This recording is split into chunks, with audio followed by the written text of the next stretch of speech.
aquí estoy y es verdaderamente un placer. Agradezco muchísimo la invitación que el doctor Acosta y la Sociedad Mexicana de Física me ha hecho para poder hablar con vosotros de lo que sé de la estructura del núcleo atómico. Cuando pensé a esta presentación y pensé al abstract, con Luis estuvimos decidiendo un poquito el título, nos gustó mucho este. Poco después ya me di cuenta que era demasiado ambicioso. No creo que en esta hora me dé tiempo para hablar todo lo que sabemos de la estructura del núcleo, desde un punto de vista de espectroscopía nuclear. Intentaré hacer lo mejor que pueda y sobre todo lo que he hecho es intentar ser académicamente válido. Veo un montón de jóvenes, que es un lujo, evidentemente. En Europa no soñamos tener esta cantidad de cabezas pensantes en física, con lo cual es verdaderamente un placer. Intentaré hacer un buen trabajo para vosotros. Dejadme ir entonces ahora a lo que sería un poco el menú de mi charla, ¿de acuerdo?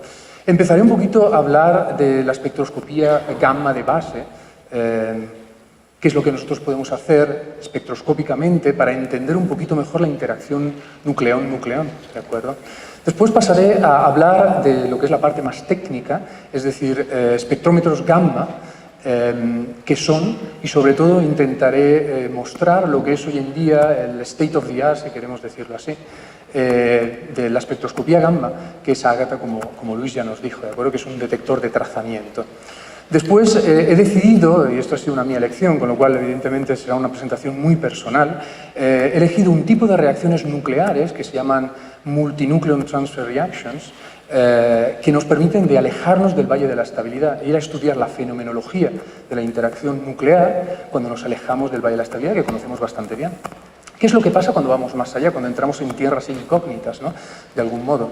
Y me concentraré en un caso que son los estaños neutron deficient, que en los últimos 10 años o 15 años han ocupado muchísimo, sea los físicos experimentales y a los físicos teóricos, lo veréis después, para intentar entender esta especie que he llamado yo el puzzle, ¿no? De algún modo, de los estaños.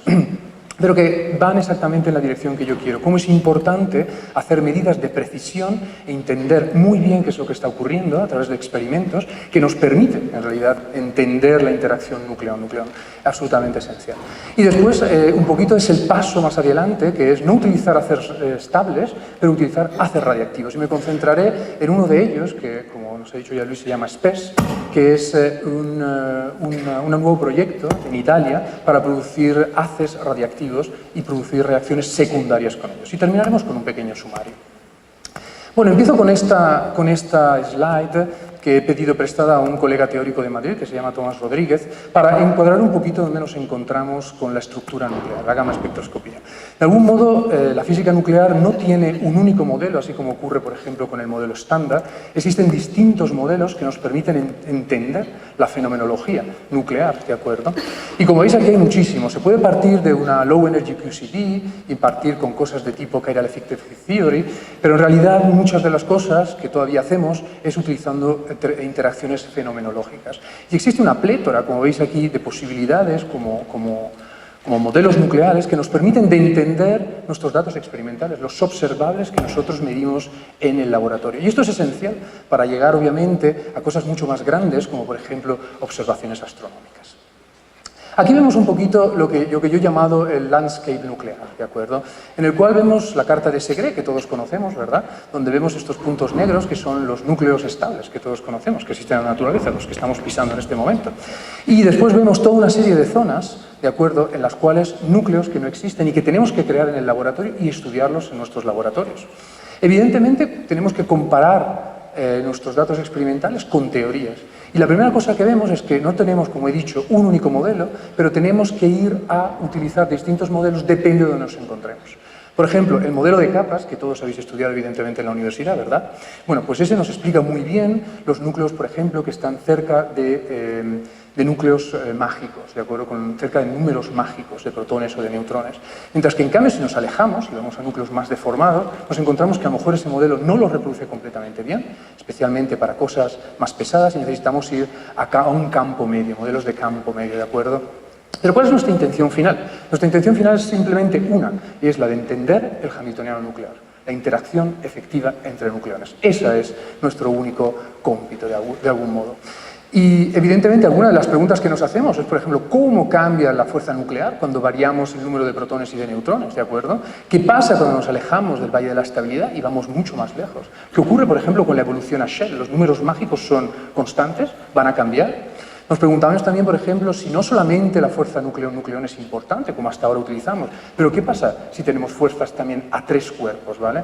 Y yo creo que estamos entrando un poco en la era donde las medidas son importantes que sean verdaderamente detalladas. Precisión es un poco la palabra, ¿de acuerdo? Esta es la que nos va a permitir entender, por ejemplo, este tipo de cosas. Y para ello, evidentemente, lo que necesitamos son buenos aparatos, buenos haces y buenas mentes pensantes, ¿de acuerdo? Por eso digo que aquí tenemos una cantidad de mentes pensantes que son, evidentemente, uno de los ingredientes principales para poder entender algo. ¿Cuál es el método que nosotros utilizamos, yo particularmente con todos mis colegas, para entender la interacción núcleo-núcleo? Bueno, pues utilizamos la interacción electromagnética que conocemos muy bien. Esta va a ser nuestra sonda para entender qué es lo que está ocurriendo. Nuestros operadores electromagnéticos son muy bien conocidos, son incluso banales, con lo cual cuando vamos a ver un observable, nuestro operador es banal y la única cosa que nos falta, como incógnita si queremos, van a ser nuestras funciones de onda. Entonces, las cosas que nosotros podemos medir cuando hacemos un experimento de espectroscopía gamma van a ser, evidentemente, la primera cosa, los rayos gamma, ¿de acuerdo?, emitidos por nuestro núcleo, que ha sido excitado durante la reacción nuclear. No solamente eso, podemos medir también, por ejemplo, otras variables como el spin y la paridad del estado nuclear que estamos probando, absolutamente esencial cuando queremos compararlo, por ejemplo, con modelos nucleares, ¿de acuerdo? No solamente eso, podemos medir probabilidades de transición, es decir, cuánto tiempo le va a costar a un estado excitado nuclear desexcitarse e ir a otro estado nuclear.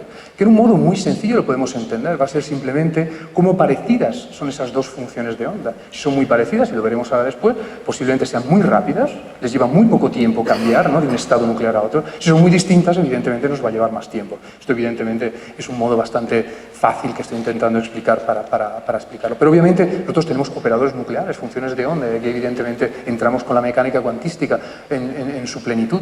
Podemos medir momentos nucleares o factores espectroscópicos, por ejemplo. Algunas de las cosas que podemos medir, observables, que podemos medir en nuestros laboratorios y que compararemos después con nuestros modelos nucleares. Evidentemente existen muchos sitios en Europa y fuera de Europa que nos permiten hacer experimentos, ¿de acuerdo?, utilizando distintos tipos de reacciones para poblar estos núcleos que no existen en la naturaleza.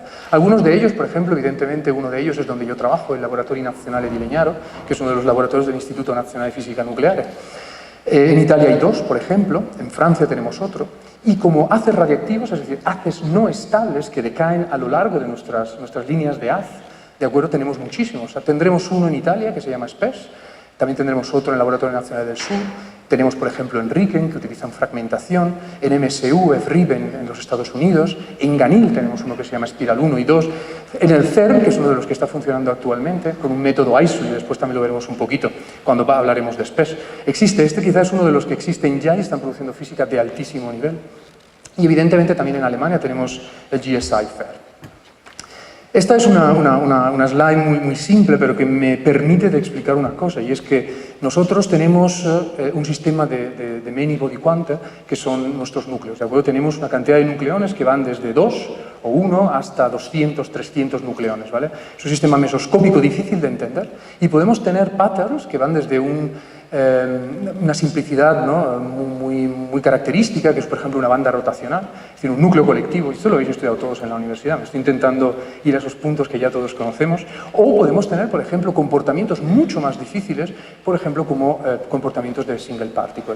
Evidentemente, y esto es lo que nos tiene que quedar en la cabeza, y es que nuestro comportamiento colectivo del núcleo no puede ser que entendido de un punto de vista microscópico. Son los protones y los neutrones que se comportan dentro de nuestro núcleo que producen este tipo de comportamiento rotacional, si queremos, es decir, de carácter colectivo, ¿de acuerdo? Ahí entrarán, por ejemplo, el momento cuadrupolo, ¿de acuerdo?, ¿vale?, la simetría SU3, que habréis estudiado incluso con cuestiones de alta energía, ¿de acuerdo? Con lo cual, digamos, la fenomenología que existe en física nuclear es verdaderamente enorme. Y para eso, evidentemente, es muy importante tener experimentos, y ahora lo veremos dentro de poquito, experimentos que nos puedan ayudar a entender toda la fenomenología nuclear.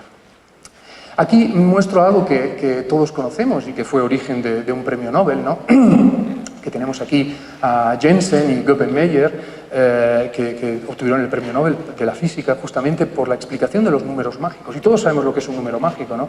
Van a ser núcleos que, si tienen ese número de protones y de neutrones, van a ser particularmente estables, ¿de acuerdo? Y ahora veremos aparte cómo esto lo vamos a poder ver en el laboratorio, porque números mágicos es una palabra muy bonita que a todos nos apasiona, pero en realidad, ¿qué significa experimentalmente? ¿Cuál va a ser mis probabilidades de transición? ¿Cuál va a ser la energía que yo espero de ese núcleo cuando tengo algo mágico? Y estos son números que todos ya conocemos, ¿verdad? Los sabemos a memoria, el 2, el 8, que estas cosas se nos han quedado grabadas en la memoria, ¿de acuerdo? ¿Pensáis que estos números mágicos van a ser estables siempre o pueden cambiar? Bueno, pues es una de las preguntas que nos hemos hecho y vamos a encontrar sorpresas en eso, que es que estos números mágicos, ya os anticipo, que no son universales.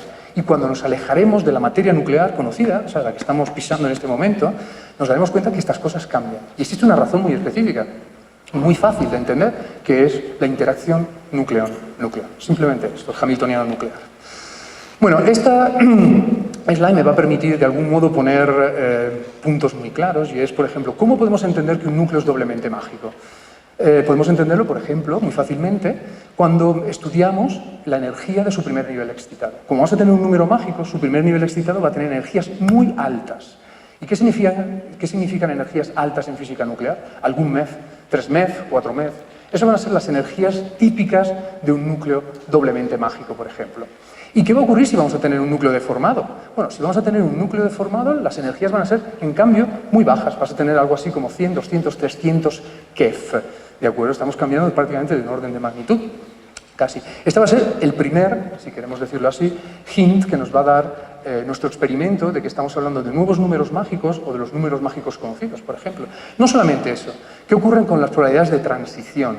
Que, como os he dicho, la probabilidad de transición no es nada más que, de algún modo, el overlap de la función de onda entre el primer estado excitado y, por ejemplo, en este caso, el ground state. Si el overlap es muy grande, ¿de acuerdo? Como por ejemplo puede ser en núcleos rotacionales, que son muy parecidas las funciones de onda, por ejemplo, del 2+ y del 0+, vamos a tener que el overlap es enorme y vamos a tener altas B2s, ¿de acuerdo? Por ejemplo, en este caso específico. Es decir, vamos a tener probabilidades de transición muy grandes.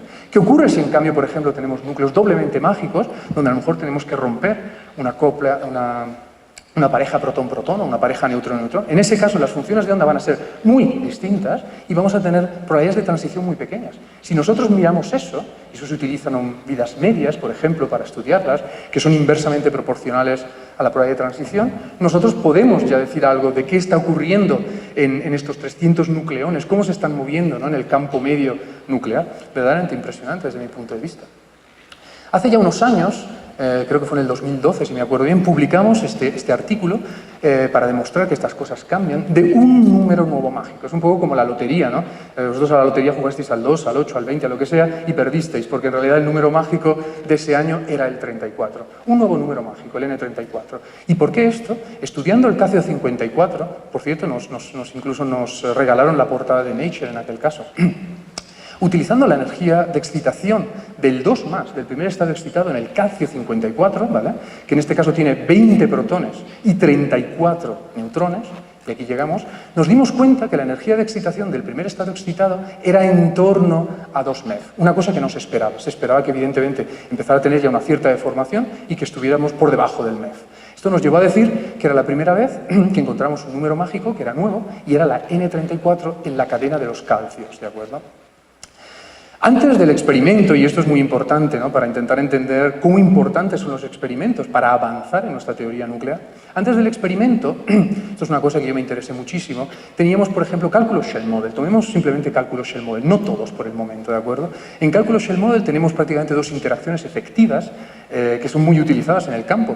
Y la cosa que vimos es que en un caso y en otro caso, la diferencia de energía del estado que se esperaba, del estado 2+, ¿vale?, que yo ya os he contado cuál es, ¿vale?, os he dicho que son 2 MeV, pero en realidad antes de que esta cosa fuera medida en el laboratorio, las predicciones teóricas cambiaban prácticamente de 1 MeV a 3 MeV, verdaderamente increíble. Cuando pusimos el valor experimental, en realidad nos dimos cuenta que estabas a mitad exactamente. O sea, nuestros colegas teóricos, evidentemente, tienen una dificultad absoluta en entender qué es lo que está ocurriendo dentro del núcleo si no hay datos experimentales. Ahora vayamos no solamente a cálculo Shell Model, vayamos a todos los cálculos teóricos que existían antes de que hicimos el experimento. Bueno, cuando eso ocurrió, podéis ver que esto ya es verdaderamente impresionante. El calcio, en este caso 52, que es este de aquí, el dato experimental se conocía y todas las teorías más o menos te daban un valor muy parecido. En el KC-54, que no se conocía nada, nuestros colegas teóricos, que hacen un trabajo común excelente, evidentemente, pero como todos los modelos tienen sus límites, nos daban valores desde 4 MeV hasta prácticamente 1 MeV. Hablábamos de núcleos que eran completamente mágicos a núcleos que eran casi deformados. Verdaderamente increíble, ¿no? Hasta que nosotros dimos un valor experimental y ahora todos los modelos teóricos, curiosamente, dan el valor experimental que nosotros medimos. Faltaría más. Hicieron un buen trabajo. Esto me lleva a decir, evidentemente, que el trabajo experimental, el trabajo de crear aparatos de alta calidad que nos permitan mirar nuestro núcleo atómico, utilizando en este caso rayos gamma, como os dije, es verdaderamente esencial. Por ejemplo, miremos este plot, donde tenemos aquí el tiempo, esta es la flecha del tiempo, ¿de acuerdo? Y partamos en 1963, donde la mayor parte de vosotros no habíais ni siquiera nacido, y ni siquiera yo había nacido en aquel periodo. Y cogemos un trabajo maravilloso que hizo Morinaga, que fue un poco el padre de la espectroscopía gamma, por cierto. Y él hizo un experimento muy interesante utilizando un haz de helio 4 y haciendo una reacción nuclear estudió este núcleo, que es el disprosio 156. No nos importa tanto este señor disprosio 156 que ha hecho, pero sabemos que es un núcleo deformado, eso sí que lo sabemos. Lo que hizo Morinaga, utilizando un centelleador, ¿de acuerdo?, en este caso un yoduro de sodio, es medir los primeros estados excitados, el 2, el 4, el 6 y el 8.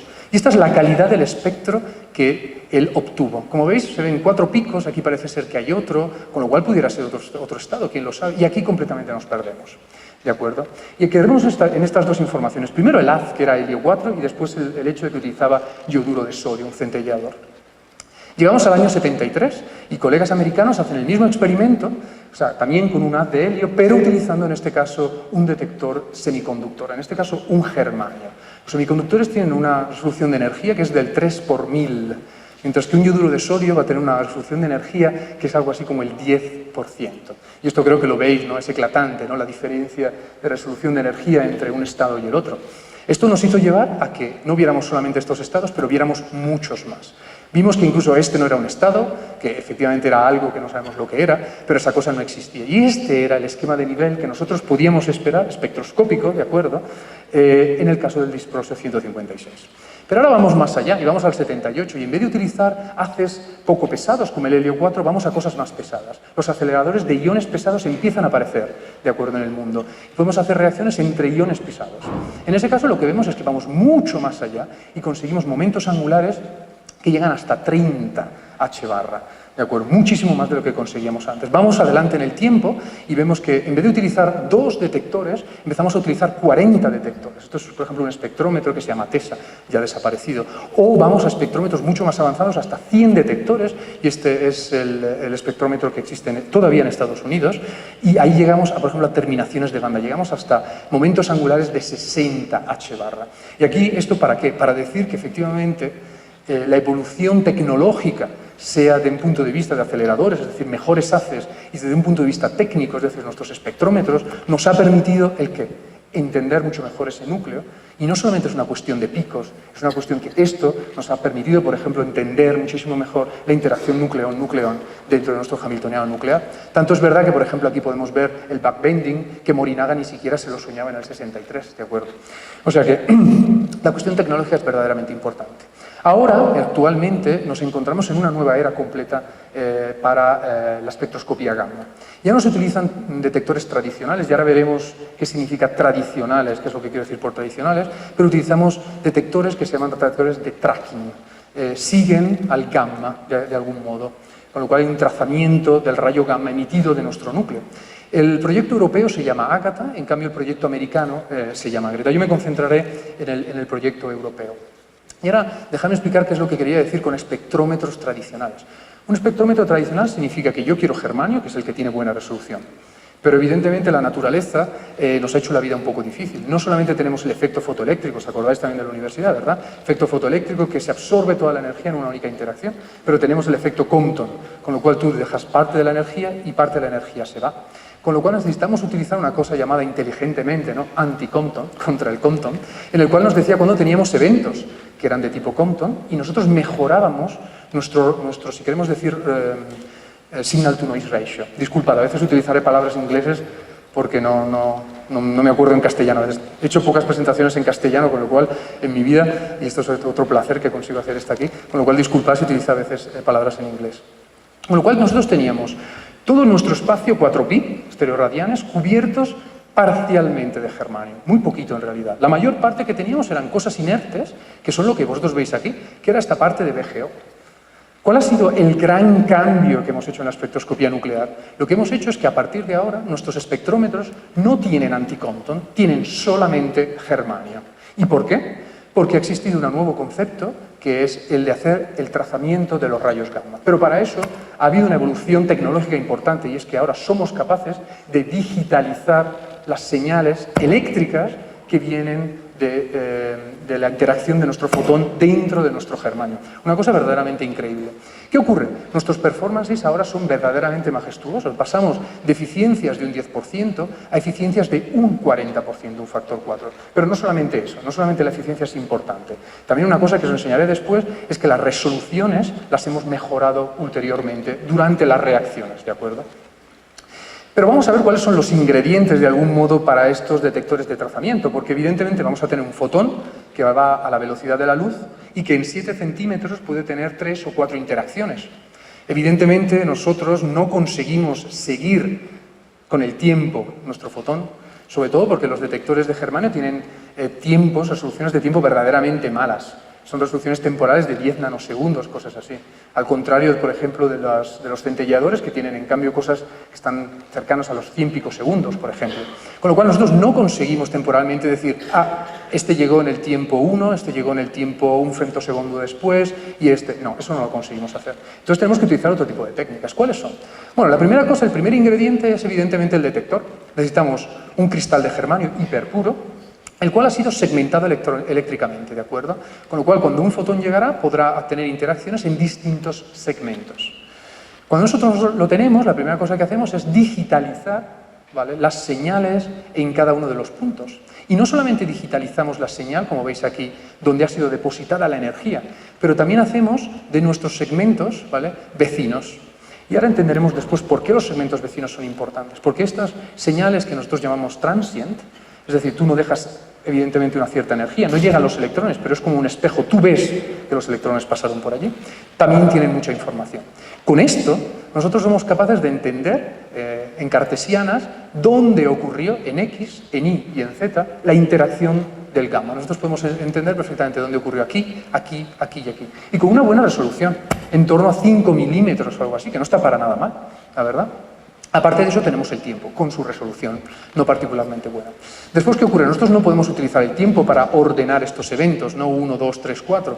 Tenemos que utilizar la física de la interacción de un rayo gamma en la materia. Vamos a utilizar la fórmula Compton, vamos a utilizar Clanishina y otros tipos de cosas que ahora no puedo hablar, para intentar ordenar en el mejor momento, en el mejor modo, las distintas interacciones. La 1, la 2, la 3, ¿de acuerdo?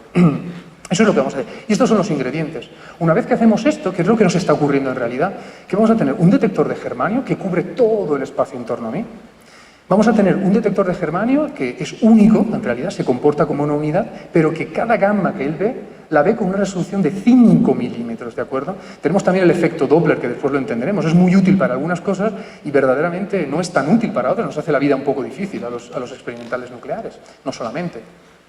Pero antes de eso, dejadme que os enseñe una señal verdadera que tomamos en Leñaro, cuando Ágata estuvo allí con nosotros, en un cristal específico, no importa cuál.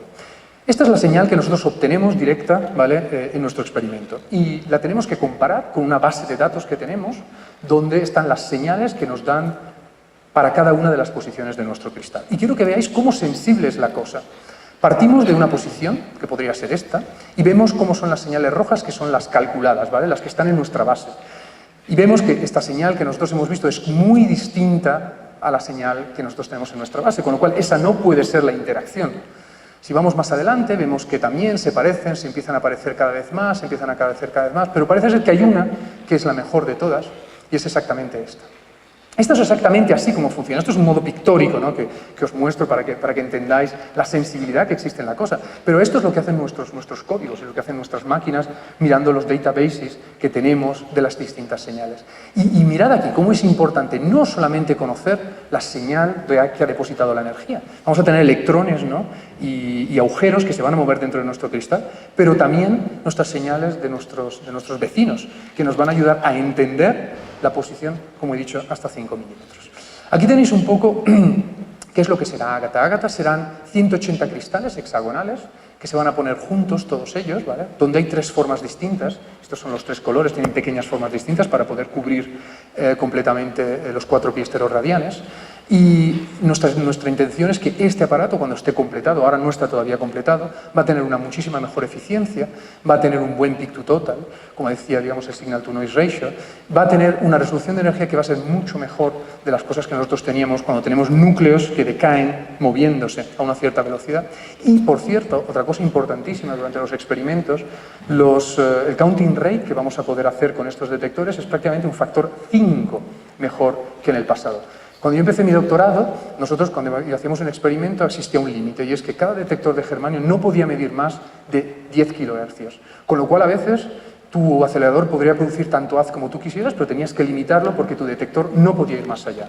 Ahora esto puede ser mejorado porque podemos llegar a 50 kHz, incluso a 70 kHz por cristal. O sea, podemos mejorar que antes hacíamos un experimento en 5 días, ahora lo hacemos en un día. No está nada mal, ¿eh? Sobre todo pensando que tienes que hacer todas las noches, con lo cual no está absolutamente nada mal. Y aquí veis un cristal de germanio, cómo está segmentado eléctricamente, como os decía. Bueno, ahora os he contado un poco cuál es el mecanismo detrás, pero vamos ahora a datos reales, veamos si toda la historia que os estoy contando, verdaderamente todo este trabajo que hay detrás merece la pena. Esto es un proyecto que ha durado durante decenios, evidentemente. Hay un desarrollo que yo he participado, pero evidentemente muchísimos de mis colegas han trabajado desde hace años absolutamente en este proyecto.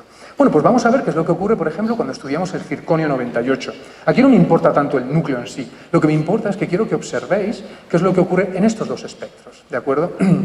Aquí abajo tenemos el espectro, ¿de acuerdo?, de un espectrómetro tradicional. Se llama Exogun, pero no importa, es el tradicional, ¿de acuerdo? El que tenía el anticompton, cristales grandes, con lo cual yo no sabía dónde iba a ocurrir mi interacción. La cosa que vemos son dos. Primeramente, aquí tenemos una pequeña montañita, que no sabemos qué es lo que tenemos. Bueno, pues eso es una montañita. Y después tenemos picos, como veis, más o menos gordos. ¿Qué ocurre cuando nosotros utilizamos Ágata? Esto lo hicimos en el 2015 en Francia, en Ganil, donde ahora está Ágata. Ágata viaja de un laboratorio a otro. Bueno, creo que sea eclatante, no hace falta ni siquiera que utilice las palabras para definir lo que veis aquí. La primera cosa es que nuestros picos son infinitamente más delgados y la otra cosa que vemos es que donde antes no teníamos más que una pequeña montañita que no se entendía, en realidad lo que existen son bien 3 picos, ¿de acuerdo? Y 3 picos no es que signifiquen 3 picos, pues bueno, 3 más. Significa que estudiando estos picos en detalle, nosotros estamos entendiendo la estructura de nuestro núcleo. Si estos 3 picos no los viéramos, estamos erróneamente, incluso si queremos así, definiendo nuestro hamiltoniano nuclear. Y esta es la cosa importante, ¿no? La cosa que nos preocupa no es que son 3 picos más, pues bueno, 1, 2, 3, pues otros 3 más para la cuenta. No, estos 3 picos son esenciales para entender y evidentemente dar la información a nuestros colegas teóricos para entender nuestro hamiltoniano, nuestra interacción nucleón-nucleón, las fuerzas a 3 cuerpos, ¿de acuerdo? Eso es importantísimo. Bueno, esta es una de las cosas que os decía. La siguiente es, como os decía, también la resolución de energía. ¿Qué ocurre si nosotros, olvidad por un momento todo lo que veis aquí, no quiero entrar exactamente en detalle, pero imaginemos que hacemos una reacción nuclear para producir el oxígeno 16 y el oxígeno 16, cuando viene producido, emite sus gammas en vuelo, ¿de acuerdo?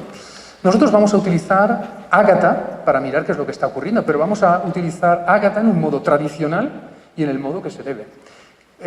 ¿Qué ocurre en el modo tradicional? Bueno, primero, si no hacemos una corrección Doppler, tenemos lo que veis aquí, esta curva gris, es decir, este núcleo no tiene ni siquiera un gamma, con lo cual vamos a nuestros colegas teóricos y decimos, pues mire usted, este núcleo pues no es muy gentil con nosotros, no nos manda ni siquiera un gamma, con lo cual no sabemos qué hacernos con este buen hombre.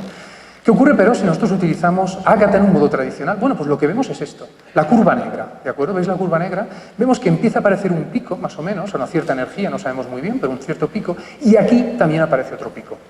Pero ahora, ¿qué ocurre si utilizamos Ágata en toda su potencia? Es decir, que ahora yo voy a ver 5 milímetros de detector, no voy a ver un detector de 7 centímetros, voy a ver un detector de 5 milímetros. Bueno, pues lo que ocurre es esto. Y aquí tenéis vuestro pico rojo. Aparece un pico completamente majestuoso, en el cual nos está diciendo que existe una transición gamma a 6 MeV. Y eso sí que es importantísimo, en este caso en el oxígeno 16. Y tenemos aquí también otra transición a 5.5. ¿Veis la importancia de tener tecnológicamente detectores que son capaces de ver en detalle lo que está ocurriendo en nuestra interacción nuclear? Bueno, como os decía, Ágata es un detector que viaja, es un detector muy caro, excesivamente caro y excesivamente complejo, con lo cual no tenemos uno para cada laboratorio en Europa, por desgracia o por fortuna. Y entonces lo que hacemos es que la colaboración europea hace viajar a este detector de laboratorio en laboratorio. Esto es una cosa muy curiosa porque es la primera vez que ocurrió, a menos que yo sepa, que un sello fue dedicado a un espectrómetro gamma. El INFN y el Estado italiano decidieron dedicar un sello al espectrómetro gamma. Es una cosa curiosa y esto nos permite decir que el espectrómetro gamma viene mandado, ¿no?, de algún modo de un laboratorio a otro laboratorio. Esto simplemente para que vosotros lo entendáis. La primera vez que fue utilizado Ágata fue en Leñaro, en el año 2009. Ahí teníamos solamente 15 detectores. Después fue a Alemania, estuvo en el GSI por un periodo también, de 3 años, en el 2011, y ahora actualmente está en Francia, en Ganil. Y esperamos que después de Ganil vuelva con nosotros, en Italia, a Leñaro, en el nuevo proyecto de haces radiactivos que veremos al final de la presentación, que se llama SPES, ¿de acuerdo? Esto solamente para deciros que viaja. Aquí tenéis simplemente 2 referencias que dejo por si os apetece, y no tenéis nada que hacer mejor en el fin de semana, leerlas y estudiarlas, ¿de acuerdo? Yo esta no la he conseguido terminar de leer todavía, es toda la parte técnica y aún no lo he conseguido, con lo cual... Bueno, el siguiente punto de la presentación, una vez que hemos visto el desarrollo tecnológico, ¿no?, ahora necesitamos producir estos núcleos de algún modo. ¿Cómo los vamos a producir? Evidentemente con reacciones nucleares, ¿no? Podemos pasar desde reacciones con energías en torno a la barrera de Coulomb y podemos hacer excitaciones coulombianas, donde solamente la interacción electromagnética juega, o podemos hacer reacciones nucleares, como por ejemplo esta, que es la cual yo personalmente me he dedicado los últimos años, en la cual me gustaría simplemente mostraros qué es lo que podemos hacer con estas reacciones, que se llaman reacciones de multinucleón, ¿de acuerdo? ¿Qué significa esto? Son reacciones de tipo binario, va a llegar nuestro haz y va a llegar a nuestro target, ¿de acuerdo? A nuestro target, ¿no? No sé cómo se dice en castellano ahora. Blanco, muchas gracias. Va a llegar a nuestro blanco, vamos a tener un haz y un blanco. Estas 2 cosas se van a acercar, vamos a tener energías que son en torno al 20 o al 30% sobre la barrera de Coulomb. Se van a acercar y por un cierto momento van a rotar juntas y van a intercambiar protones y neutrones siguiendo unas leyes muy específicas, ¿de acuerdo? O sea que hay que elegir muy bien ese haz y ese blanco. Para hacer eso, lo que va a ocurrir es que aquel que tenga más neutrones los va a pasar a aquel que tenga menos neutrones. Este tipo de reacciones binarias son muy interesantes porque nos permiten de alejarnos del valle de la estabilidad, eso han sido muchos experimentos que hemos hecho, y nos permiten también de medir el núcleo a estados de spin más o menos medios. No es muy efectiva a ir, por ejemplo, a la terminación de banda o como hemos visto en el ejemplo anterior, ¿no?, a cosas tipo 60 H barra. ¿De acuerdo? Pero nos permiten, por ejemplo, ver todos los estados excitados más bajos en energía o con momentos, digamos, angulares más bajos, ¿de acuerdo? ¿Cómo hacemos esto? Bueno, como lo podemos hacer, la primera cosa es con un espectrómetro magnético, como por ejemplo Ágata, que es el que os he enseñado antes. Aquí la tenéis en su versión inicial, cuando había solamente 5 detectores en Leñaro. Y después tenemos que utilizar un espectrómetro magnético. ¿Y por qué eso? Porque evidentemente yo lo que necesito es saber qué isótopo he producido, ¿no? Necesito saber la carta de identidad, necesito conocer su masa, necesito conocer su número atómico, y esto va a definir efectivamente el isótopo, sin lugar a dudas, y necesito también conocer el vector velocidad.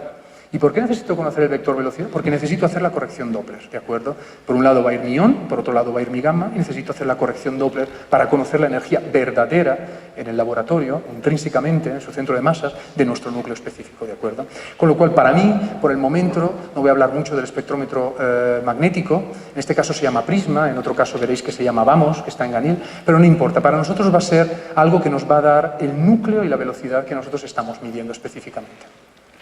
En este tipo de reacciones de multinucleon transfer son muy interesantes también porque producen muchos núcleos, ¿de acuerdo? Nosotros podemos intercambiar hasta más de 20 nucleones durante el proceso en que estos dos, el haz y el blanco, están juntos. Con lo cual tú puedes poblar verdaderamente tantísimos, 30, 40 isótopos distintos, evidentemente con intensidades distintas, ¿veis? El color azul significa que posiblemente ni siquiera podemos ver un gamma porque no hay bastante eficiencia y evidentemente los que están más cerca, en este caso del haz, que era el selenio 82, por ejemplo, van a tener una alta estadística. Y si nosotros tenemos una estadística muy alta, y esto nos lo va a dar nuestro espectrómetro magnético, ¿vale?, para una cierta A y una cierta Z, con lo cual aquí vamos a tener los distintos isótopos, por ejemplo, del selenio, podemos mirar los gammas en coincidencia. Aquí tenéis prácticamente, ¿no?, un código a barras, como cuando vas al mercado, ¿no?, de algún modo, que son lo que está diferenciando cada uno de nuestros isótopos. Y claro, evidentemente, estos puntitos que veis más intensos son gammas, y ahí es donde está toda la información de nuestro núcleo. Y como veis ya es alucinante, cambiando de un isótopo a otro, estos gammas cambian de posición. Y nuestro hamiltoniano nuclear tiene que explicar todos ellos al mismo tiempo, ¿de acuerdo? Bueno, con este tipo de reacciones la verdad es que hemos hecho un montón de trabajo. En general, quizás la cosa más interesante para mirar aquí en esta carta de Segre es que, como veis, todos los trabajos han sido hechos en la parte neutron rich, y otra de las cosas que veis es que podemos cubrir desde masas muy bajas, en la zona del cloro, incluso inferiores, hasta masas muy altas, como por ejemplo el uranio, ¿vale? La cosa que se ve claramente es que la parte proton rich no la hemos poblado con este tipo de reacciones. Bueno, estos son parte de los trabajos. Yo al final fui vago, la verdad, lo reconozco, y me paré. Pero creo que esto a lo mejor es un tercio de los trabajos, con lo cual simplemente para decir que este tipo de reacciones han sido muy utilizadas por la comunidad para estudiar. Bueno, sabiendo ahora las bases, ¿no? Ahora ya soltamos las bases del tipo de aparatos que podemos utilizar, tenemos también las bases de un tipo de reacciones que podemos utilizar para estudiar núcleos exóticos. Pues ahora me gustaría pasar a este caso de los átomos de estaño, como os decía antes, que ha sido de algún modo el caballo de batalla de muchos espectroscopistas nucleares en los últimos verdaderamente 10 o 15 años. Nosotros decidimos tomar una dirección completamente distinta, es la de utilizar este tipo de reacciones, multinucleon transfer. Y lo que queríamos estudiar es los núcleos de estaño, pero no en la parte rica de neutrones, pero en la parte pobre de neutrones, ¿vale? Lo queríamos estudiar en la zona, como veis aquí, del estaño 100. El estaño 100, en teoría, sería un núcleo doblemente mágico, ¿de acuerdo? Tendremos 50 protones y 50 neutrones. Nosotros nos queremos acercar a esa zona. Y para hacer eso, utilizamos reacciones de multinucleon transfer.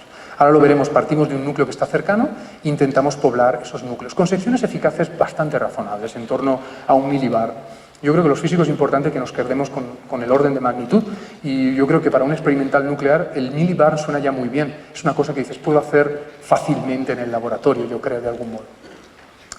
¿Qué ocurrió con los estaños a lo largo de la historia? Bueno, partió con un experimento en el 2005 en el GSI, utilizando haces de fragmentación, y la cosa que se dieron cuenta mis colegas aquí es que cuando estudiaban, en este caso, el estaño 108, vieron que la probabilidad de transición, aquí tenéis la probabilidad de transición, ¿vale? Del 0 más al 2 más, para toda la cadena de los estaños, que van desde un núcleo doblemente mágico, que es el estaño 100, a otro núcleo doblemente mágico que estaría aquí, que es el estaño 132, ese también es mágico, tiene 50 protones y 82 neutrones, ¿de acuerdo? Se dieron cuenta que ellos esperaban teóricamente que los valores de la probabilidad de transición siguieran esta especie de parábola invertida. Y existe una buena razón por la cual tiene que ser así, ¿de acuerdo? Porque típicamente cuando estamos en el medio de nuestra shell, ¿de acuerdo? Nosotros estamos rellenando, ¿no? De 50 a 82 con 32 neutrones. Cuando estamos en medio de la shell es cuando los efectos de colectividad, ¿de acuerdo?, salen mayormente. Y eso lo vimos en una de las primeras slides. No sé si lo habéis visto, donde teníamos el núcleo esférico, después teníamos que cuando íbamos al mid-shell se convertía en deformado y tenía B2s muy grandes y energías muy pequeñas, ¿vale? Entonces ocurrió esto, y desde aquel momento era como la búsqueda del dorado, ¿no? Todos querían entender por qué esta cosa estaba ocurriendo. Entonces se pasaron muchos experimentos, como veis aquí en el 2007, también en MSU, en Isolde, se hicieron nuevamente distintos. Ahora, por ejemplo, se ha hecho otro. Nuevamente se volvió al GSI, en este caso para el estaño 104. En Riken se han hecho 2 de ellos. O sea, verdaderamente a lo largo de muchos laboratorios han intentado estudiar y esto es importante que nos lo quedemos en la cabeza, la probabilidad de transición del 2 más al 0 más. Es decir, estamos estudiando cómo parecidas son esas dos funciones de onda, ¿de acuerdo? En los estaños pobres de neutrones, en este caso específico. ¿Y por qué esto será importante, no? Nosotros preguntamos, aparte del hecho de que puede ser apasionante el entender, pero ¿por qué es importante? Bueno, es importante porque efectivamente todos nuestros modelos nucleares no predecían absolutamente esta especie de plató que podéis ver aquí, ¿de acuerdo?, cuando nosotros estamos yendo allí. ¿Y eso qué significa? Que a nosotros nos falta física. En lo que es en el mundo de las altas energías sería to go beyond the standard model, si queréis, ¿de acuerdo? O sea que, efectivamente, este tipo de cosas son signaturas que hay algo que nos está faltando en nuestro Hamiltoniano nuclear. Por eso es terriblemente importante que nosotros lo entendamos. Una de las cosas muy bonitas, yo creo, de estos estaños es que tú tienes un montón de isótopos, como he dicho, que van desde el estaño 100, doblemente mágico, al estaño 132, pero como veis su pattern es verdaderamente estable. Veis que su 2 más es muy estable en energía, su 4 más es muy estable, y todos ellos tienen isómeros, ¿vale? Isómeros significan estados de vida media larga. Son isómeros que se llaman, tra alto, isómeros de senioridad. No entraré a explicar lo que es esto, si os apetece después podemos hablar al café, pero son isómeros debidos a la configuración específica de ese estado, ¿de acuerdo? Y tenemos aquí un montón. Con lo cual veis que tienen un comportamiento bastante parecido todos ellos. ¿Cómo hicimos nosotros el estudio de este tipo de núcleos? Como he dicho, una reacción de multinucleon transfer. La naturaleza fue particularmente buena con nosotros y el cadmio 106 nos permitió, con una transferencia solamente de 2 protones, ir a estudiar el estaño 108, como veis aquí, y el estaño 106. En esta zona de la carta de Segre nos ocurre que los Q-valores en la reacción pueden cambiar muy rápidamente. Con lo cual tú puedes pasar de secciones eficaces razonables a secciones eficaces completamente irrazonables. Basta ya cambiar a lo mejor de 2 nucleones. Esto no ocurre en la parte neutron rich, donde los Q-valores cambian más lentamente, de algún modo, ¿de acuerdo? Con lo cual era un poco challenge, digamos, era un challenge de este experimento. Pero ahora os enseñaré el tipo de resultados que obtuvimos. ¿Cómo hicimos este experimento? Bueno, pues ahora un poco de fotografía, si queréis, de nuestro setup experimental. Aquí veis Ágata, que ya la conocéis, es un actor que ya conocemos, ¿no?, en nuestra charla, y aquí tenemos Vamos más, que no es ni más ni menos que el prisma que vimos antes, es decir, un espectrómetro magnético que nos va a dar, ¿de acuerdo?, la masa, el número atómico, y nos va a dar también la velocidad, como decíamos. Pero en este caso tenemos un nuevo jugador en este experimento, que es una cosa que nosotros llamamos plunger. Y ahora intentaremos entender qué es este plunger, porque es una cosa verdaderamente banal, pero que al mismo tiempo tiene una fuerza verdaderamente increíble para ir a estudiar experimentalmente la estructura del núcleo. ¿Qué significa este plunger? Que no importa tanto el nombre. Bueno, este plunger nos permite medir vidas medias, ¿de acuerdo? Y como dijimos al principio de la charla, una vida media de un estado está relacionada con su probabilidad de transición. Banalmente, si 2 estados son muy parecidos, será mucho más rápido, su vida media será muy rápida, mientras que si son, por ejemplo, 2 estados muy distintos, imaginaros, por ejemplo, un estado altamente deformado y un núcleo esférico, los nucleones se tienen que poner de acuerdo para pasar de algo muy deformado a algo muy esférico, con lo cual va a tener una vida media mucho más larga, ¿de acuerdo? Pueden ser incluso isómeros.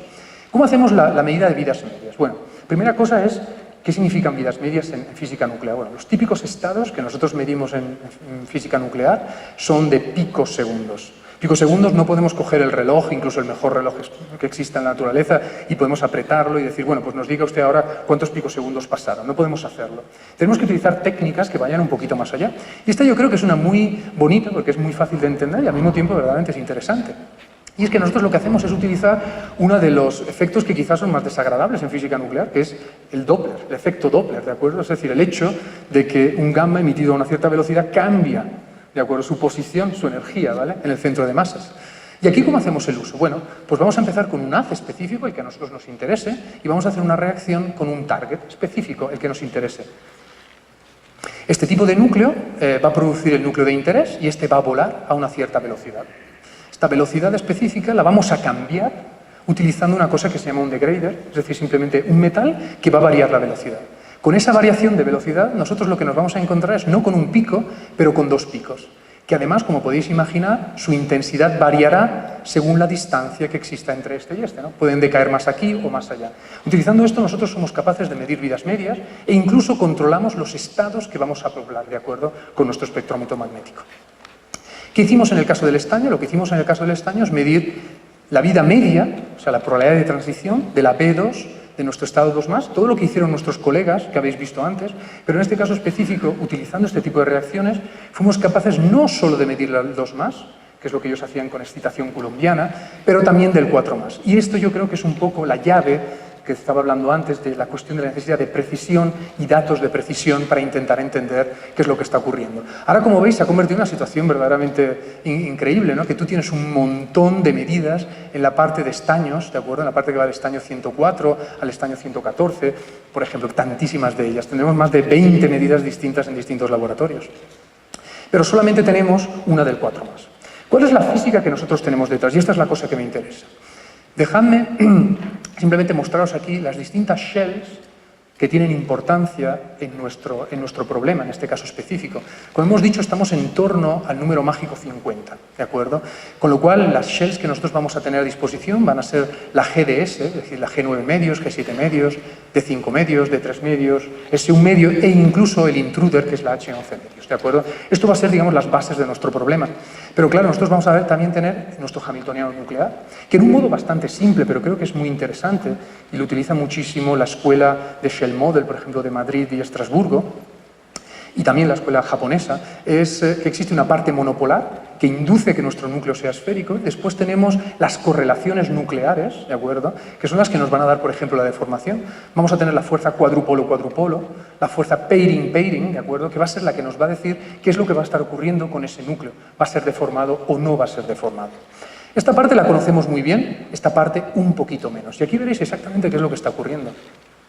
En pocas palabras, si nosotros nos miramos ahora en valores medios, ¿de acuerdo?, la probabilidad de transición del 2 más al 0 más, en los estaños, este es el estaño 108 que hemos medido nosotros y el estaño 106, del 2 más. Lo que vemos es que nuestro hamiltoniano nuclear cambia mucho, y esto lo veis aquí con estas dos curvas, si cambiamos el cuadrupolo.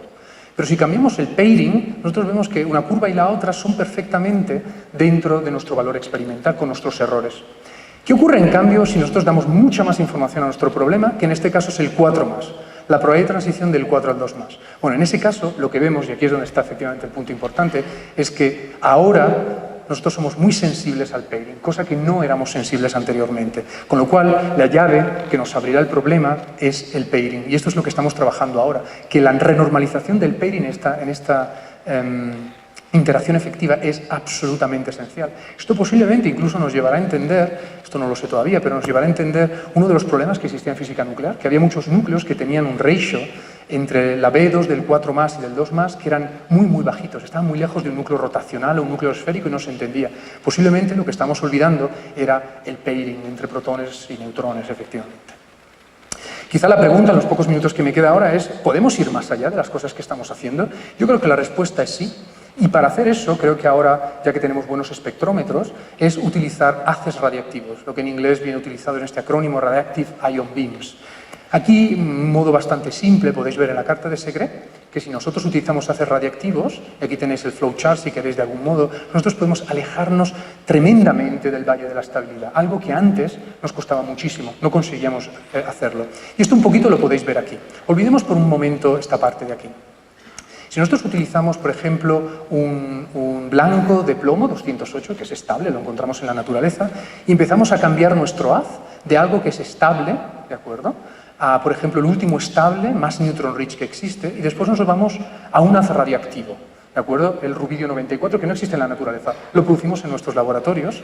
¿Qué es lo que ocurre? Veámonos aquí, este será el plomo 208, el rojo, y veis cómo va a cambiar la nube de probabilidad de secciones eficaces de alejarnos cada vez más de lo que sería el valle de la estabilidad. Es decir, que en este caso específico, si nosotros utilizamos el plomo, el rubidio, por ejemplo, estable, llegaremos al máximo a esta zona. Si en cambio vamos a hacer radiactivos, nosotros nos alejaremos tremendamente. Iremos a zonas completamente inexploradas. Con lo cual, este tipo de haces radiactivos son terriblemente interesantes e importantes para nosotros. Hicimos un test en el cual me parece que lo voy a saltar porque he ido demasiado lento en mi presentación, con lo cual me parece que lo voy a saltar. Hicimos ya un experimento exploratorio, en este caso en Isolde, en el CERN, y funcionó muy bien. La primera cosa que vimos es que en pocas horas, algo que no esperábamos, el plomo 210 se vio tremendamente bien. Solamente que hubo un problema de radiactividad. Evidentemente tú ahora tienes haces radiactivos. Por desgracia tocaba en algún sitio y no pudimos continuar por mucho tiempo, por desgracia. Pero ahora el experimento esperemos que sea repetido. Ahora, en los últimos minutos que me quedan, prometo que son pocos minutos, Luis, me gustaría efectivamente hablar de un proyecto en Europa que está en el laboratorio donde yo trabajo, en el Laboratorio Nacional de Leñaro, que se llama SPES. SPES, no sé para cuántos, no sé si en México se estudia latín. En España se estudiaba latín un año solamente, ahora ni siquiera se estudia más, no sé en México cómo es.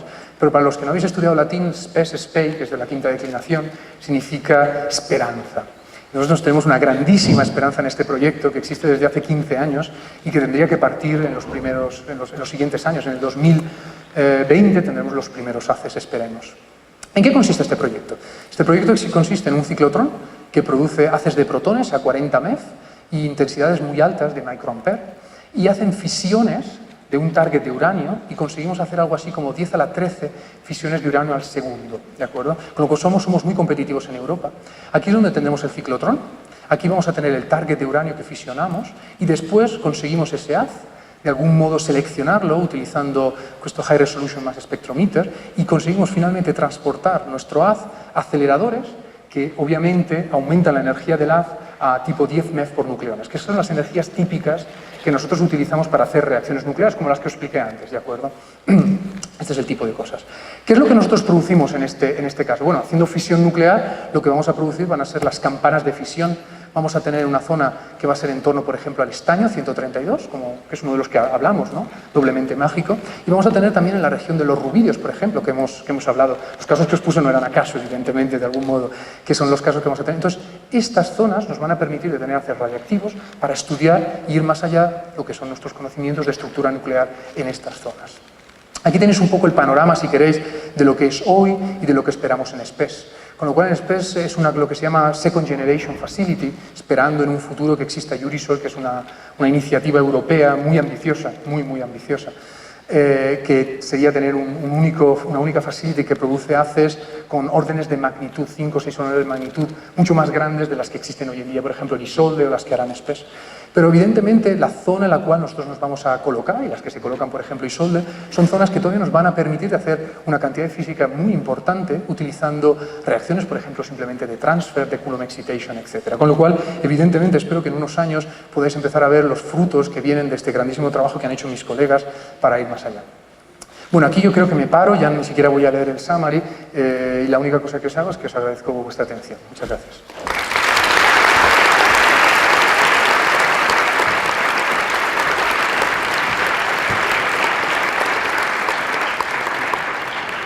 Muchas gracias, Javier, por esta interesantísima plática. Hay tiempo para un par de preguntas o comentarios. ¿Alguien quiere preguntar algo? ¿Por allá? ¿Me pueden apoyar, por favor?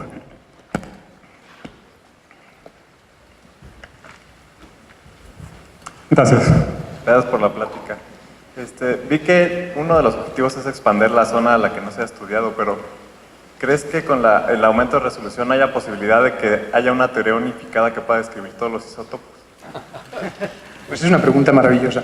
Es una pregunta maravillosa y muy complicada porque evidentemente la mejora tecnológica que nos llevan nuestros espectrómetros y nuestros aceleradores nos permite, yo creo, entender cada vez más lo que está ocurriendo en nuestro Hamiltoniano nuclear.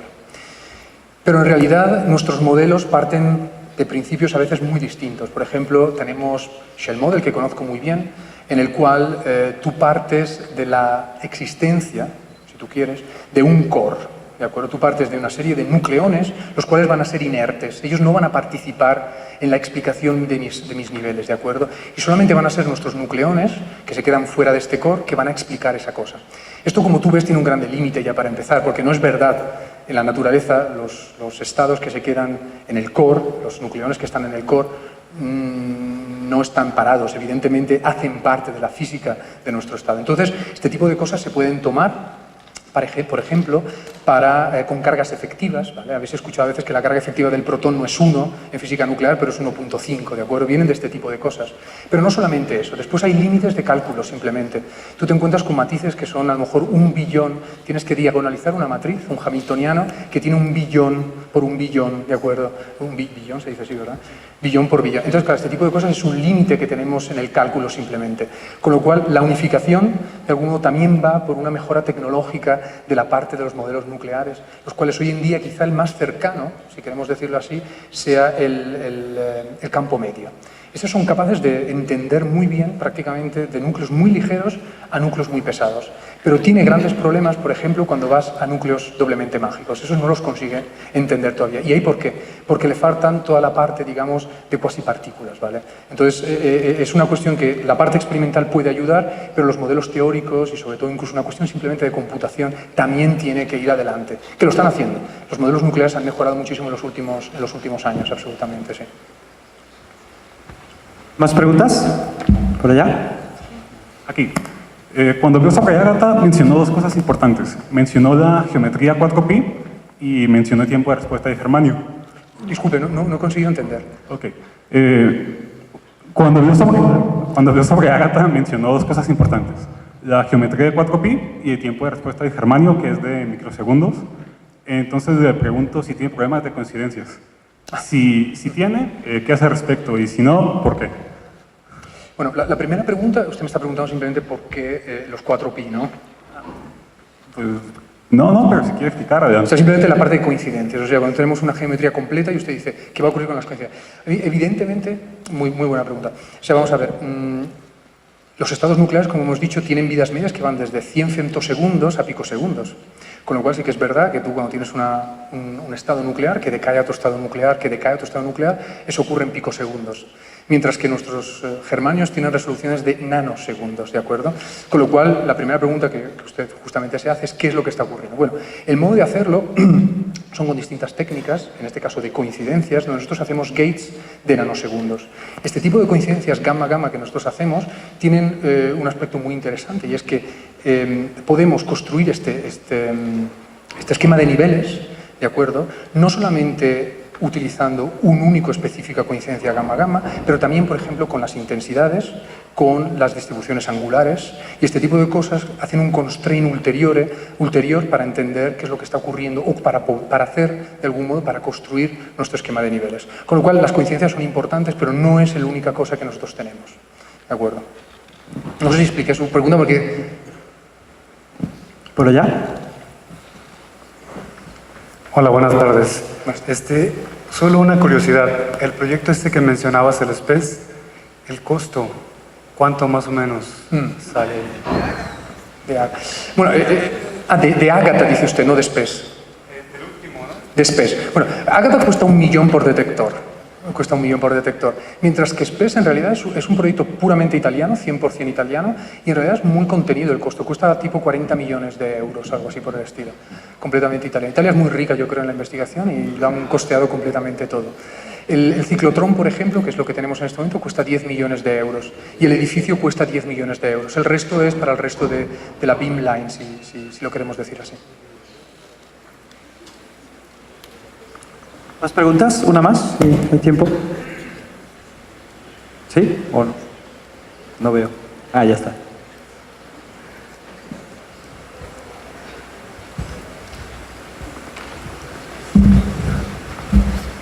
Buenas tardes.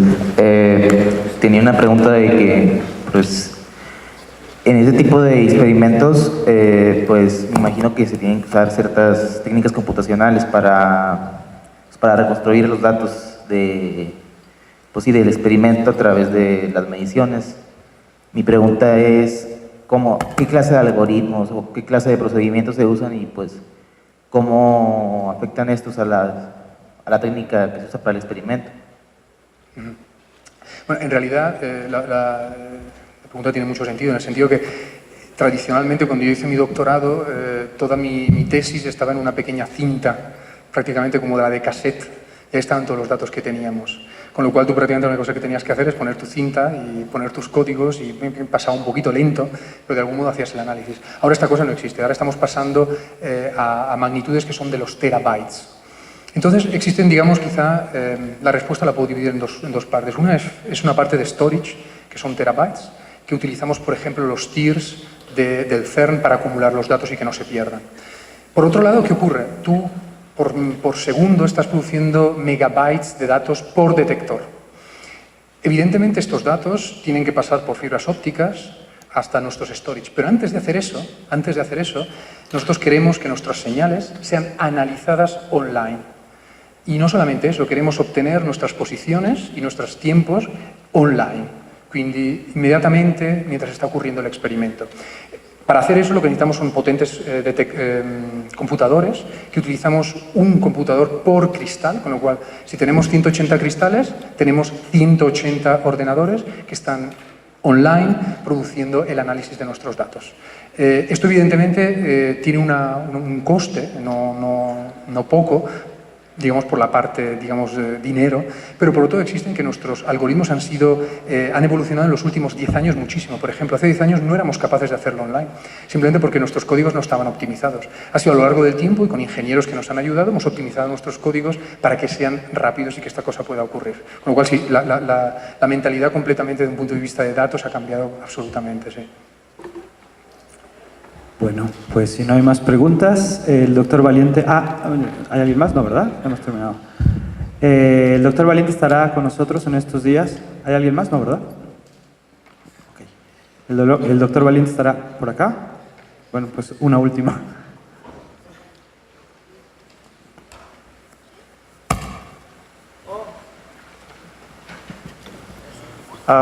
Felicidades por la plática, estuvo muy interesante. mucho contenido, ¿no?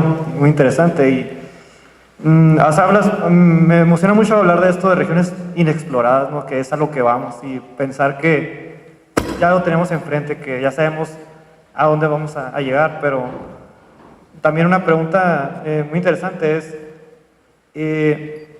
¿ya tienen visualizado algo como, ¿sabes? Cuando estamos en ese punto, se van a derivar tales aplicaciones, o realmente vamos a hacer eso nuevo y las aplicaciones crees que van a surgir una vez que tengamos esa nueva información? Cuando usted está hablando de aplicaciones, está hablando de aplicaciones en el campo nuclear, como por ejemplo... Sí, en cualquier tipo de aplicaciones derivadas es en cualquier campo, ¿no? Si se tiene visualizado algo de que estamos esperando llegar ahí para poder atacar esos problemas que ya existen, ya tenemos identificados, o una vez que lleguemos a ese lugar, se van a abrir nuevas pues vertientes, ¿no? Para atacar nuevas cosas que salen. ¿Me deja responder esta pregunta en un modo quizás que me ayuda a una cosa que me he dicho durante mi presentación? Cuando he enseñado el SPES, quizás, si ustedes me pueden poner la presentación, por favor.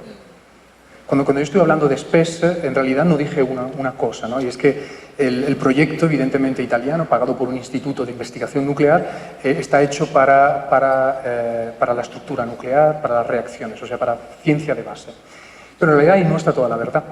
Existe una parte, muchísimas gracias, existe una parte que yo he obviado por un momento, que son estas dos partes que tú ves aquí en forma de color verde, que serán utilizadas para la producción de radioisótopos. Y esto sí que es una aplicación que existe en la medicina nuclear, que quizá muchos de vosotros harán incluso medicina nuclear. Entonces, estos dos, este será utilizado para investigación y este para la producción de radioisótopos que serán utilizados en hospitales italianos, incluso algunos de ellos vendidos por el INFN. Sacará mucho dinero. Al INFN le interesa mucho el proyecto también porque sacará mucho dinero de esto. Con lo cual, digamos que nuestros estudios que nosotros hacemos de ciencia de base, al menos cuando yo pienso a ellos, pienso en entender la interacción núcleo-núcleo, no tanto en una aplicación sucesiva que puede existir. Por ejemplo, algunos de nuestros detectores han sido mandados en satélites para estudiar no solamente los rayos X, como hacen los astrofísicos, por ejemplo, pero también los rayos gamma. También esta parte de aquí puede ser utilizada para radioisótopos, pero digamos que cuando estudiamos nuestros modelos nucleares, al menos la primera cosa que me venía a decirle a usted, no lo hacemos para tener una aplicación directa. Gracias. Bueno, pues como les decía, el doctor Valiente estará con nosotros hasta el jueves, me parece. Si quieren hacerle cualquier consulta, supongo que estará abierto a responderles. Y también si están interesados en realizar estudios o en involucrarse en estudios que están realizando allá en el laboratorio de Leñaro o en la Universidad de Padova, también se pueden acercar. Quizás hay alguna vía para realizar tesis doctorales por allá. Muchas gracias, Javier. Gracias a todos. Muchísimas gracias a todos.